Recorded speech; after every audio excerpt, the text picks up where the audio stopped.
গাট্টুর নতুন সাইকেল। সব বাচ্চারই ছোটবেলায় একটা কমন স্বপ্ন থাকে যে তার কাছেও তার নিজের সাইকেল থাকবে। গাট্টু সাইকেল চালাচ্ছিল। পুরো সোসাইটিতে শুধুমাত্র তার কাছেই সাইকেল ছিল। হারি, গুড্ডু আর চিঙ্কি সবাই তার দিকে ঈর্ষার দৃষ্টিতে তাকিয়েছিল। পুরো সোসাইটিতে শুধু ওর কাছেই সাইকেল আছে তো, তাই ওর এত অহংকার। গাট্টু দাঁড়াও, এক রাউন্ড আমাকেও চালাতে দাও।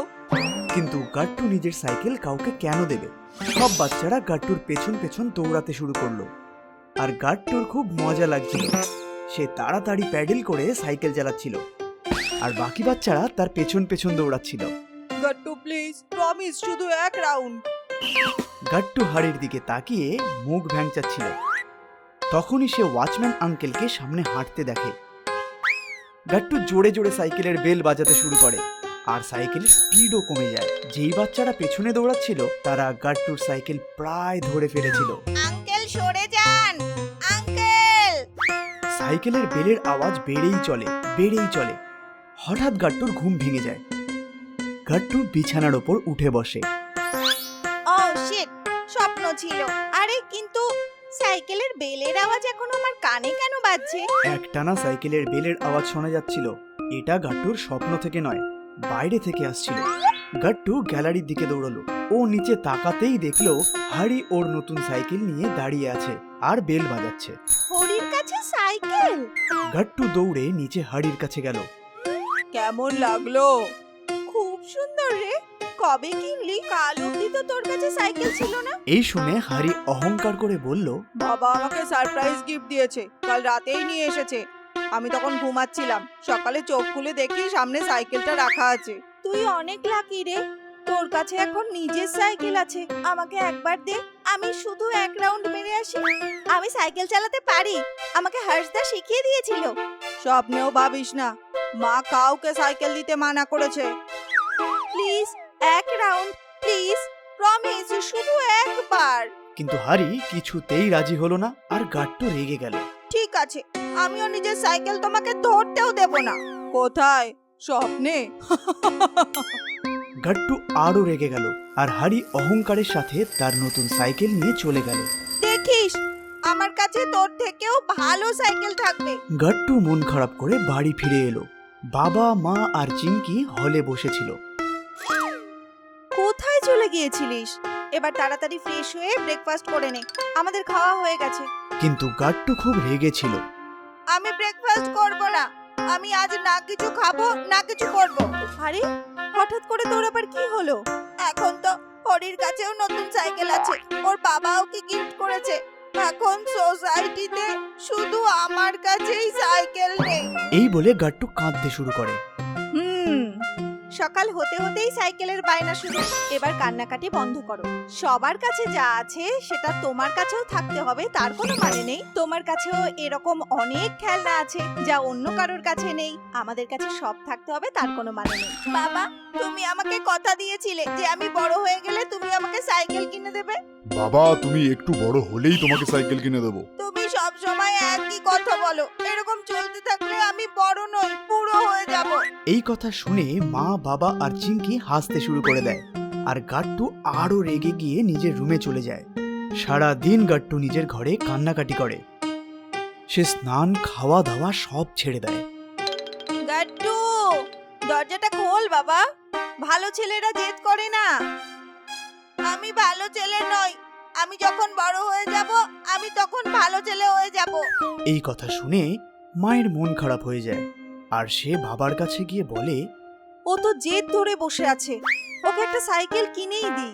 সবার কাছে সাইকেল আছে, বেচারারও নিশ্চয়ই সাইকেল চালাতে ইচ্ছে করে। এই ব্যাপারে বাবা কিছু বলার আগেই চিঙ্কি চিৎকার করতে শুরু করে দেয়। ওকে সাইকেল কিনে দিলে আমাকেও সাইকেল কিনে দিতে হবে। নাও, এবার এই ডিমান্ড মেশিনও শুরু করে দিল। এবার কি করব? চিঙ্কি, তুমি তো সাইকেল চালাতে পারো না।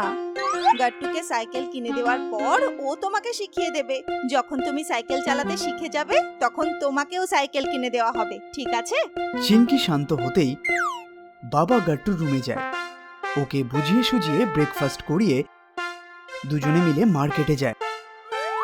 মার্কেটে অনেক সুন্দর চকচকে সাইকেল ছিল, কিন্তু গাট্টু তাও হাড়ির থেকে ভালো সাইকেল কেনার ইচ্ছে ছিল। ও দামি গিয়ারওয়ালা সাইকেল পছন্দ করে। গাট্টু, এটা তো অনেক দামি। তাতে কি হয়েছে বাবা, আমরা তো একবারই সাইকেল কিনবো, রোজ রোজ তো আর কিনবো না। আমার এই সাইকেলটাই চাই। ঠিক আছে দাদা, এই সাইকেলটা দিয়ে দিন। আর তারপর বাবা আর গাট্টু সাথে সাথে সাইকেলও তাদের বাড়িতে এসে পৌঁছায়। মা সাইকেলের পুজো করার পর গাট্টু সাইকেলে চেপে বেরিয়ে পড়ে। গাট্টু এখন আনন্দের সাথে হাওয়ায় উঠছিল। গাট্টু রোজ যে স্বপ্ন দেখত তা এতদিনে স্বপ্ন পূরণ হলো। গাট্টুর সাইকেল সবার থেকে আলাদা ছিল, সবার থেকে ভালো ছিল। সব বাচ্চারা বড় বড় চোখ করে গাট্টুর দিকে তাকিয়েছিল। গাট্টু, তুই আমার সাইকেলটা চালা, আমি তোর সাইকেলটা চালাই। স্বপ্নেও ভাবিস না আমি আমার সাইকেল কাউকে দেব না। গিয়ারওয়ালা সাইকেল বলে এত অহংকার করছে। যেই এই কথা মায়ের কাছে গেল, মা বলল, গাট্টু, এটা ঠিক না বাবা। কেউ আমাদের সাথে যতই খারাপ ব্যবহার করুক না কেন, আমাদের তাদের সাথে সব সময় ভালো ব্যবহার করা উচিত। আমাদের কাছে যা আছে তা নিয়ে আমাদের কখনো অহংকার করা উচিত নয়। যেরকম হর্ষদা, ও যদি তোমাকে সাইকেল না দিত তাহলে তুমি কেমন করে সাইকেল চালানো শিখতে? তুমিও হর্ষদার মতো হও আর চিঙ্কিকে সাইকেল চালাতে শেখাও। সরি মা, আমি আর কোনোদিন এরকম করব না। চল চিঙ্কি। তারপর আর কি, চিঙ্কি সাইকেলে বসে গাট্টুর কাছে সাইকেল শিখতে শিখতে খুব মজা পেতে লাগলো। লাল রঙের গাড়ি। অনেক বছর আগে কোনো এক শহরে গাট্টু নামের একটি 6 বছরের ছেলে তার বাবা, মা আর ঠাকুরদার সাথে থাকতো। গাট্টুর বান্টি নামের এক বন্ধু ছিল, যার বাবা ছিলেন খুব বড়লোক। তিনি সব সময় বান্টিকে নতুন নতুন খেলনা কিনে এনে দিতেন। কিন্তু গাট্টুর বাবা মা অনেক গরিব ছিল, তাদের কাছে এত টাকা ছিল না যে গাট্টুর জন্য নতুন নতুন খেলনা কিনে আনতে পারত। তাই গাট্টুর কাছে শুধু একটা বেশ পুরনো খেলনা গাড়ি ছিল। একদিন গাট্টু স্কুল থেকে ফিরছিল, তখন দেখলো ওদের ঘরের কাছে একটা লাল রঙের খুব সুন্দর খেলনা গাড়ি পড়ে আছে। গাড়িটা দেখে সে ভাবলো, আরে এত সুন্দর গাড়ি, এই গাড়িটা কার? ও গাড়িটার কাছে গিয়ে সেটাকে তুলে নিল। আশেপাশে দেখলো গাট্টু, কিন্তু কেউ ছিল না। এখানে তো কেউই নেই।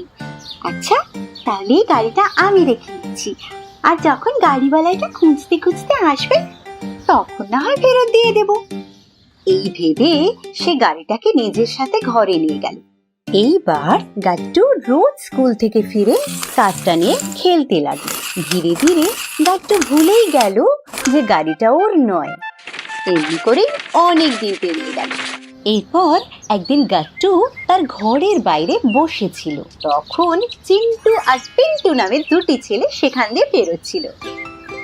পিন্টু, আমার বাবা আমার জন্য একটা খুব সুন্দর লাল গাড়ি নিয়ে এসেছিল, কিন্তু জানি না কোথায় সেটা হারিয়ে ফেললাম। হারিয়ে গেছে? কিন্তু কিভাবে? জানি না, আমি তো ওটা নিয়ে এই গলি হয়েই আমার কাকার বাড়ি যাচ্ছিলাম। সেখানে পৌঁছে আমি ব্যাগ চেক করলাম, তো আমার ব্যাগ খোলা ছিল। তাহলে নিশ্চয়ই তোমার গাড়িটা পড়ে গিয়েছে। সেই দিনের কথাগুলো শুনবার পর গাট্টু বুঝে গেল ওই দিন ঘরের বাইরে যে লাল রঙের গাড়িটা পেয়েছিল সেটা আসলে চিন্টুর ছিল। আমি তো ভুলেও গিয়েছিলাম যে গাড়িটা একদিন আমাকে ফেরত দিতে হবে।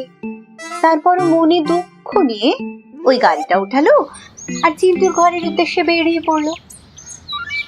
চিন্টুর ঘরের কাছে পৌঁছে সে দেখলো যে চিন্টু ওর ঘরের বাইরে বসে অনেকগুলো গাড়ির সাথে খেলছে।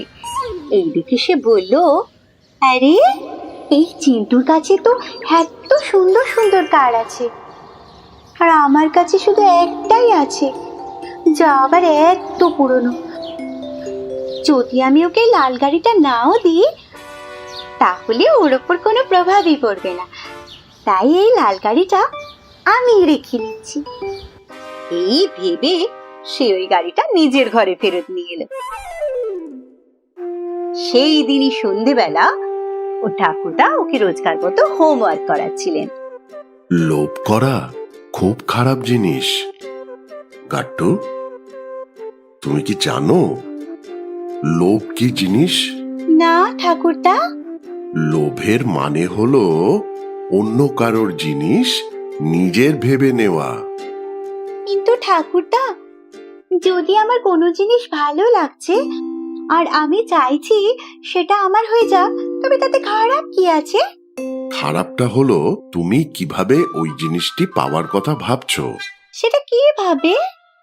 সেটা এভাবে হয় যে সবার আগে আমাদের মনে লোভ আসে, তারপর সেই লোভকে পূর্ণ করতে আমরা ভুল রাস্তা বেছে নিই, যেমন হলো চুরি।